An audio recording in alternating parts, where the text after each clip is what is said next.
오늘 우리에게 주시는 하나님의 말씀은 에베소서 1장 3절에서 6절입니다.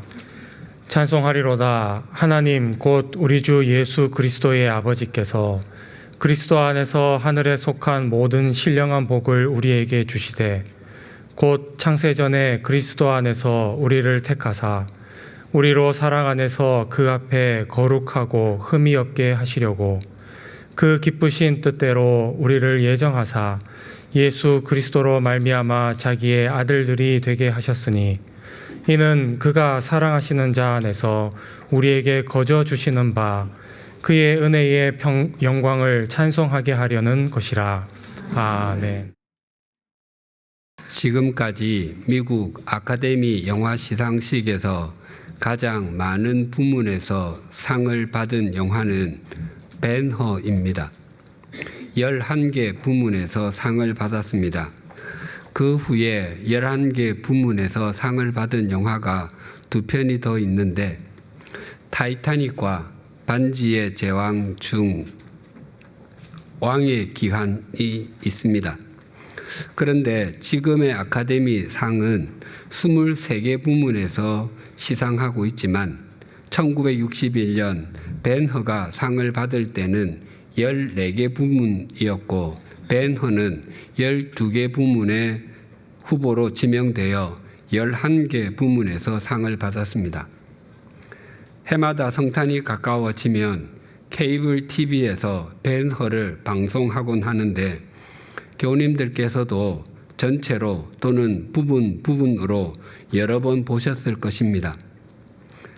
간략하게 요약하면 주후 26년 이스라엘이 로마 제국의 지배를 받고 예수 그리스도께서 공생애를 보내시던 이스라엘이 시간적 그리고 공간적 배경입니다.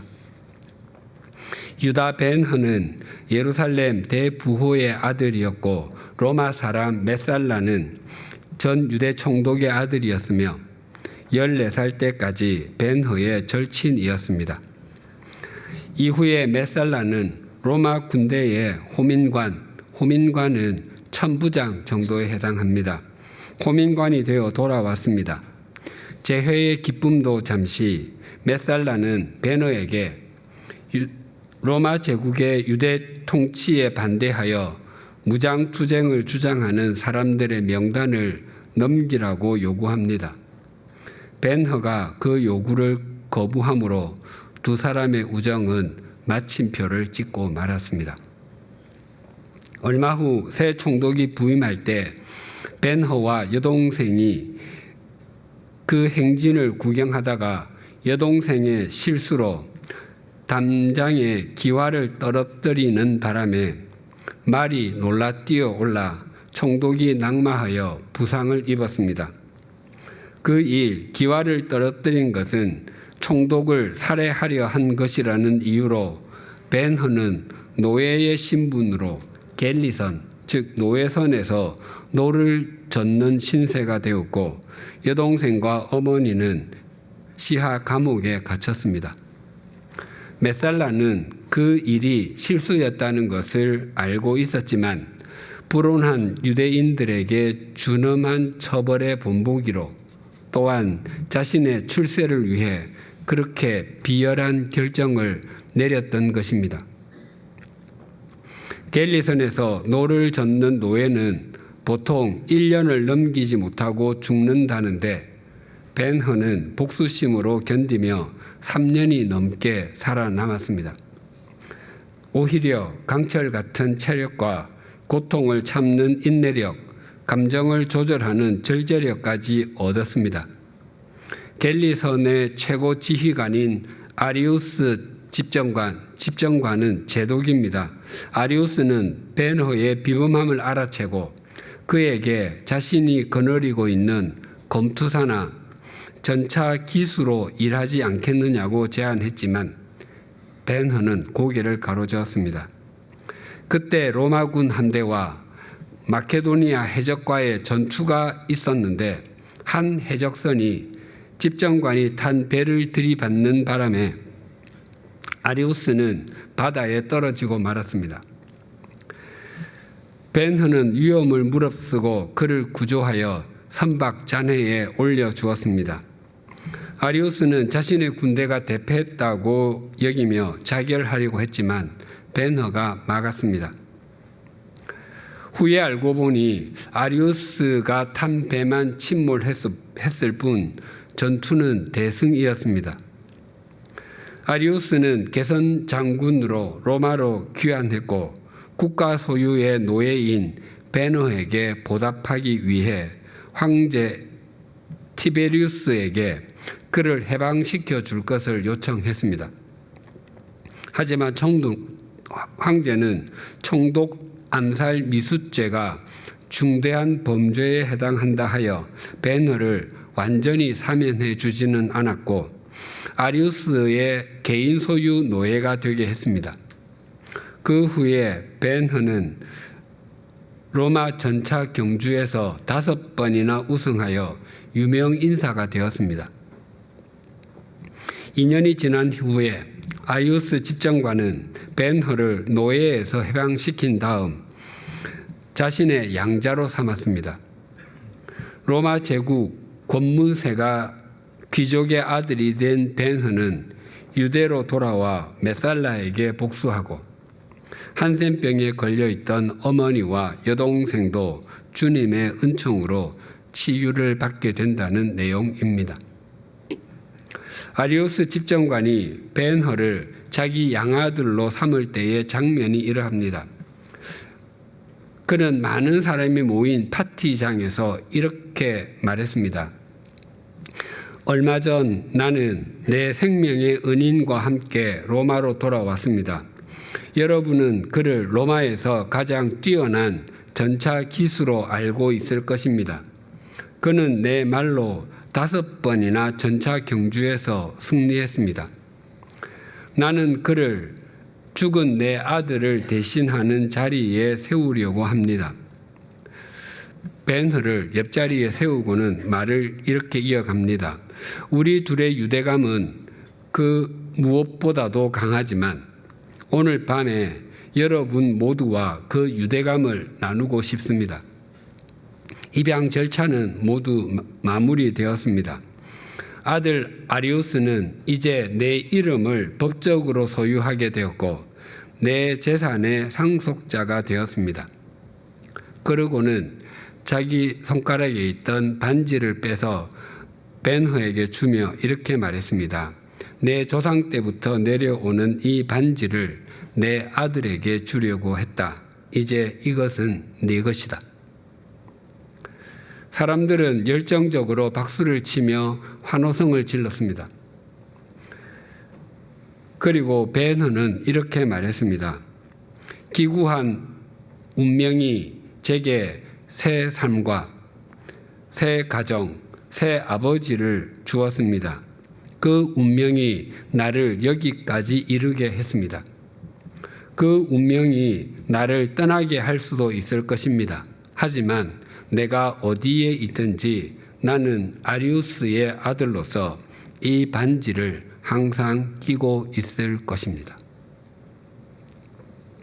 아리우스 집정관이 벤허를 자기 양아들로 삼은 것처럼 오늘 본문에도 하나님께서는 그리스도 안에 있는 모든 복과 하늘에 속한 모든 신령한 복을 우리에게 주시기 위해 창세전에 우리를 택해 주셨고 우리를 당신의 자녀가 되게 해 주셨다고 말씀하십니다. 오늘 본문 4절이 이렇게 증거합니다. 곧 창세전에 그리스도 안에서 우리를 택하사 우리로 사랑 안에서 그 앞에 거룩하고 흠이 없게 하시려고. 하나님께서 세상이 지어지기도 전에 우리를 택해 주신 것은 택함, 그 자체의 목적이 있는 것이 아니라 우리를 하나님 앞에서 거룩하고 흠이 없는 사람이 되게 하기 위함이라고 말씀하십니다. 거룩은 내적으로 구별된 삶을 사는 것, 적극적 성화의 삶이라고 할 수 있습니다. 하나님께서 이스라엘 자손을 출애굽하게 하신 것은 그들이 하나님의 백성으로서 하나님만 섬기며 하나님의 말씀에 순종하는 삶, 세상 사람들과 구별된 삶을 살게 하기 위함이었습니다. 그리스도인에게 성경 66권 중에서 가장 읽기 힘든 성경은 무엇입니까? 라고 질문하면 아마 절반 이상의 대답은 레위기일 것입니다. 그래서 성경을 잠이 잘 오지 않을 때 읽곤 하지만 특히 잠이 잘 오지 않을 때는 레위기를 읽는다고 농담하기도 합니다. 그런데 레위기는 수면제용이 아니라 굉장히 중요한 역할을 하는 성경입니다. 하나님께서 이스라엘 자손은 물론 우리를 구원하여 주신 것이 세상 사람들과 구별된 삶을 살게 하기 위함인데 바로 그 구별된 삶, 거룩에 대해서 가장 자세하게 기록해 놓은 성경이 레위기입니다. 그래서 하나님께서 이렇게 말씀하셨습니다. 내가 거룩하니 너희도 거룩할지어다. 믿음과 삶이 성숙해지려면 구별된 삶을 살아야 합니다. 시간을 구별해서 사용하고 자기 재능을 구별해서 사용하며 자신의 소유를 구별해서 사용해야 합니다. 성경에서 하나님께서 당신의 통로로 사용하신 사람들의 공통점은 그 삶을 구별하여 드린 사람들이라 할 수 있습니다. 오늘날에도 동일합니다. 자신의 삶을 거룩으로 가꾸어 가는 사람이 하나님께서 일하시는데 통로가 됩니다. 그리고 흠이 없음은 외적으로 구별된 삶을 사는 것, 소극적 성화의 삶이라 할 수 있습니다. 혹 이런 의문이 생기실 수 있습니다. 세상에 흠이 없는 사람이 있습니까? 하는 것입니다. 모든 사람은 자기 벽장에 해골을 갖고 있다라는 서양 속담이 있습니다. 모든 사람은 저마다의 비밀을 갖고 있다. 털어서 먼지 안 나는 사람 없다라는 의미입니다. 그렇습니다. 모든 사람에게는 약점도 있고 단점도 있으며 감추고 싶은 부분도 있습니다.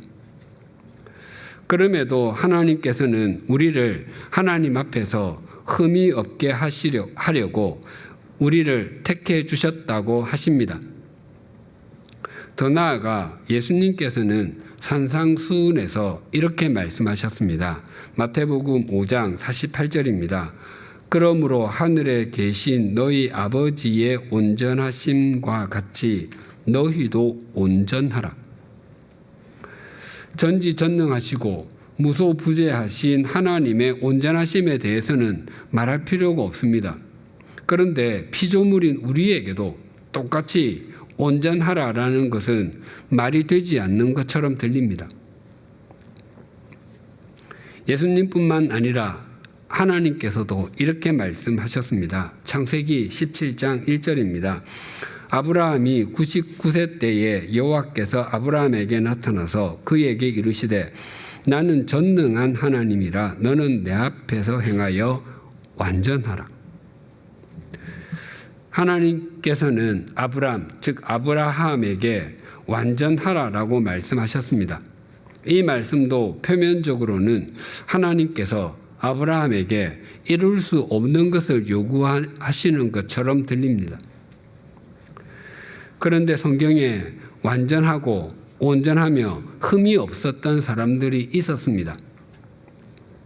하나님께서 노아에 대해서 이렇게 말씀하셨습니다. 창세기 6장 9절입니다. 이것이 노아의 족본이라 노아는 의인이요 당대의 완전한 자라. 그는 하나님과 동행하였으며 노아는 그 시대에 완전한 사람이었다고 하나님께서 말씀하셨습니다. 또 욥에 대해서 이렇게 말씀하셨습니다. 욥기 1장 1절입니다. 우스 땅에 욥이라 불리는 사람이 있었는데 그 사람은 온전하고 정직하여 하나님을 경외하며 악에서 떠난 자들아. 욥은 온전하였다고 증언합니다. 그리고 신약에도 흠이 없다고 여김을 받은 사람이 있었습니다. 세례자 요한의 부모는 제사장 가문의 사가랴와 엘리사벳이었습니다. 그들에 대해서 이렇게 말씀하셨습니다. 누가복음 1장 6절입니다. 이 두 사람이 하나님 앞에 의인이니 주의 모든 계명과 규례대로 흠이 없이 행하더라. 노아, 욥, 그리고 사가랴와 엘리사벳 부부가 완전하고 온전하며 흠이 없이 행하였다고 하는 것은 그들의 바른 삶만으로도 충분히 구원받을 수 있고 예수 그리스도의 십자가의 대속의 죽음과 부활이 필요 없다는 의미가 결코 아닙니다. 모든 인간이 죄인이고 예수 그리스도를 통하지 않고는 하나님의 자녀가 되는 길도 없고 하나님께 나아가는 길도 없다는 것이 우리를 지으신 하나님의 선언입니다. 지금 이 세상에 있는 모든 사람의 선행과 또 이 땅에서 살았던 모든 사람의 선한 행동을 모두 모아서 한 사람에게 준다 할지라도 그는 자기의 행위만으로 구원받을 수 없고 스스로의 능력으로 하나님의 영광에 이를 수 없습니다. 그래서 우리는 모두 구원자이신 예수 그리스도가 필요한 존재입니다. 노아, 욥, 그리고 사가랴와 엘리사벳 부부가 완전하며 온전하고 흠이 없다고 평가를 받은 것은 이미 구원받은 그들이 하나님 앞에서 자신들의 삶을 올바르게 세우려고 했던 것을 하나님께서 인정해 주셨다는 것입니다. 하나님께서 사람에게 말씀하시는 완전, 온전, 흠이 없음 등은 구약시대에 하나님께 제사를 드릴 때 드렸던 제물과 관련이 있습니다. 어떤 제사에서 어떤 짐승을 제물로 드리든지 제물에는 흠이 없어야 했습니다. 그렇다고 그 제물, 즉 그 짐승이 완벽해야 하고 전국에서 가장 우수한 것으로 한 마리만 드릴 수 있었던 것은 결코 아니었습니다. 제물이 온전하다는 것은 제물로서 결격 사유가 없어야 한다는 것입니다. 하나님께서 우리에게 온전하고 흠이 없어야 한다고 하시는 것은 하나님의 자녀다워야 하고 하나님 나라의 백성다워야 한다는 의미입니다.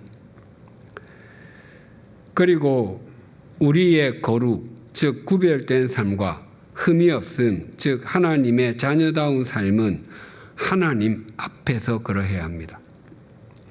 세상 앞에서 사는 사람은 세속적 가치관을 따라서 살려고 하고 사람 앞에서 사는 사람은 사람의 눈을 의식하며 살아갑니다. 그래서 사람의 칭찬과 격려, 박수를 갈망합니다. 그러나 하나님 앞에서 사는 사람은 하나님의 눈을 의식합니다. 우리가 주일 예배와 교회에서 어떤 일로 섬기든지 그 섬김을 사람 앞에서가 아니라 하나님 앞에서 행해야 우리의 믿음과 인격이 성숙해집니다. 하나님께서는 언제나 하나님 앞에서 사는 사람을 통해서 당신의 역사를 펼쳐 가십니다. 5절이 이렇게 증가합니다. 그 기쁘신 뜻대로 우리를 예정하사 예수 그리스도로 말미암아 자기의 아들들이 되게 하셨으니 하나님께서 우리를 세상이 지어지기도 전에 택해 주신 것은 우리가 하나님 앞에서 거룩하고 흠이 없는 사람이 되게 하기 위함이었습니다. 또한 그것은 우리를 하나님의 자녀로 삼아 주시기 이기도 했습니다. 혹 이런 질문이 생기실지 모르겠습니다. 하나님께서 사람을 포함해서 천지 만물을 창조하셨다면 모든 사람은 다 하나님의 자녀이고 모든 사람이 서로 형제 자매가 아닙니까? 그런데 성경은 아니라고 답합니다. 만약 하나님께서 모든 사람을 창조하셨기에 자동적으로 하나님의 자녀가 된다면 모든 사람은 자동적으로 하나님 나라의 백성이 되는 것이고 모든 사람이 하나님 나라로 가야 합니다. 그렇게 된다면 예수 그리스도의 십자가의 예수 그리스도는 필요하지 않게 됩니다. 성경은 사람을 또렷하게 두 종류로 나누고 있습니다. 하나님께 속한 사람과 하나님께 속하지 않은 사람. 언약에 속한 사람과 언약 밖에 있는 사람.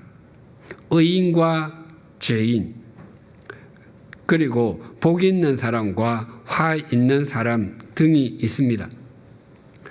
에베소서에서도 또렷하게 하나님의 자녀도 있고 아닌 사람도 있다고 말합니다. 에베소서 2장 1절에서 3절이 이러합니다.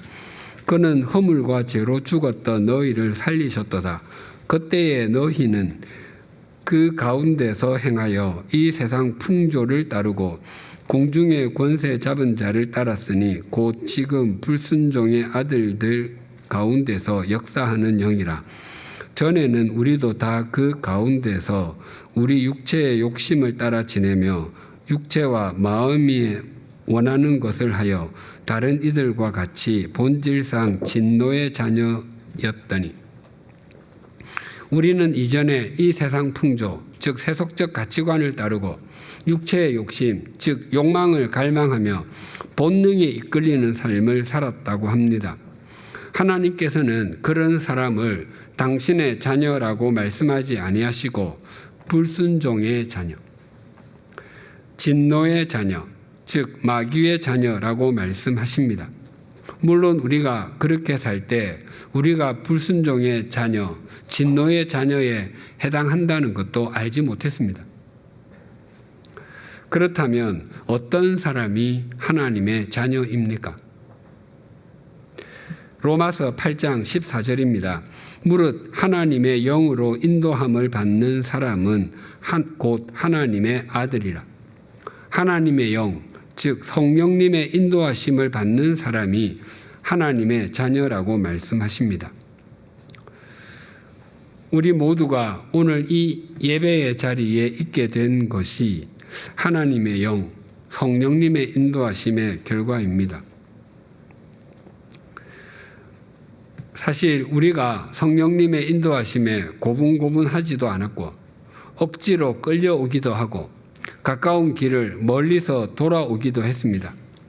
또한 우리가 세상 속에 있는 사람보다 더 뛰어난 것도 아니고 성품이 더 좋았기 때문에 이 자리에 있는 것도 아닙니다. 주님께서 은혜를 베풀어 주셨고 성령님께서 인도해 주셨기 때문입니다. 마음 깊은 곳에서부터 감사가 됩니다. 또 요한복음 1장 12절은 이렇게 말씀합니다. 영접하는 자 곧 그 이름을 믿는 자들에게는 하나님의 자녀가 되는 권세를 주셨으니 우리는 예수 그리스도를 통해서만 하나님의 자녀가 됩니다. 그래서 우리의 신앙의 가장 중요한 것은 예수 그리스도의 십자가와 십자가의 예수 그리스도입니다.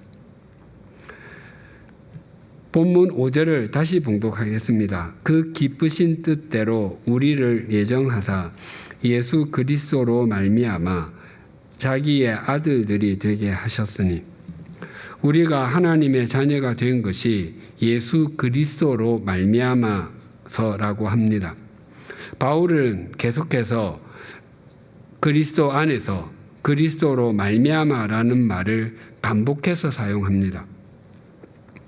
우리가 하나님의 자녀가 되는 길은 그리스도 밖에서는 결코 이루어질 수 없고 오직 예수 그리스도 안에서만 이루어지는 것을 강조하는 것입니다. 하나님의 자녀가 되었다는 것의 문자적인 의미는 하나님의 양자, 하나님의 양녀가 되었다입니다. 로마서 8장 15절입니다. 너희는 다시 무서워하는 종의 영을 받지 아니하고 양자의 영을 받았으므로 우리가 아빠 아버지라고 부르짖느니라. 또 갈라디아서에는 좀 풀어서 표현합니다. 갈라디아서 4장 5절입니다. 율법 아래에 있는 자들을 속량하시고 우리로 아들의 명분을 얻게 하려 하심이라. 아들들이 됨, 양자, 아들의 명분이 다 같은 단어입니다. 양자 또는 양녀라고 하면 어떤 생각이 먼저 떠오르십니까? 우리나라에서는 아직까지 부모의 피를 이어받지 않았다. 생부, 생모에게 버림받았다. 부모와 닮지 않았다 등을 생각하는 경향이 있습니다. 오죽했으면 발가락이 닮았다라는 소설까지 나왔겠습니까? 우리나라 드라마에 거의 빠지지 않고 등장하는 것이 출생의 비밀입니다. 아기를 낳고 1년도 키우지 않은 사람이 30년도 더 지나 나타나서는 생부, 생모라고 주장하여서 한 가정을 뒤흔들어 놓습니다. 사실 30년 이상 연락이 없었으면 남과 같습니다. 영화 배너에서 배너가 아리우스 집정관의 양자가 될 때 그것을 흘겨보거나 째려보는 사람은 한 사람도 없었습니다. 모두가 열정적으로 박수를 쳤고 환호성을 질렀습니다. 이제 배너는 명실상부한 아리우스 가문의 가족이 되었고 아리우스의 모든 것을 물려받는 상속자가 되었기 때문입니다. 성경에서 양자가 된다, 자녀가 된다가 바로 그런 의미입니다. 아버지께 유산을 미리 받은 둘째가 허랑방탕하여 그 재산을 모두 낭비했음에도 그가 돌아왔을 때 아버지는 그에게 제일 좋은 옷을 입혀 주었고 손에 가락지를 끼워 주었고 발에 신을 신겨 주었습니다. 즉 아들의 아들됨을 완전히 회복시켜 주었습니다.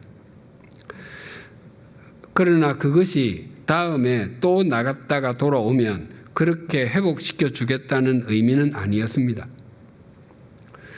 이제는 아버지의 아들답게 책임과 의무를 다하며 살라는 당부였습니다. 하나님께서는 그리스도 안에 있는 모든 복과 하늘에 속한 모든 신령한 복을 주시기 위해서 우리를 창세전에 택해 주시고 또 하나님의 자녀가 되게 해 주셨습니다. 그런 은총을 베풀어 주신 것은 우리가 세속적 가치관을 따르며 욕망에 이끌리는 삶을 살게 하기 위함이 아닙니다.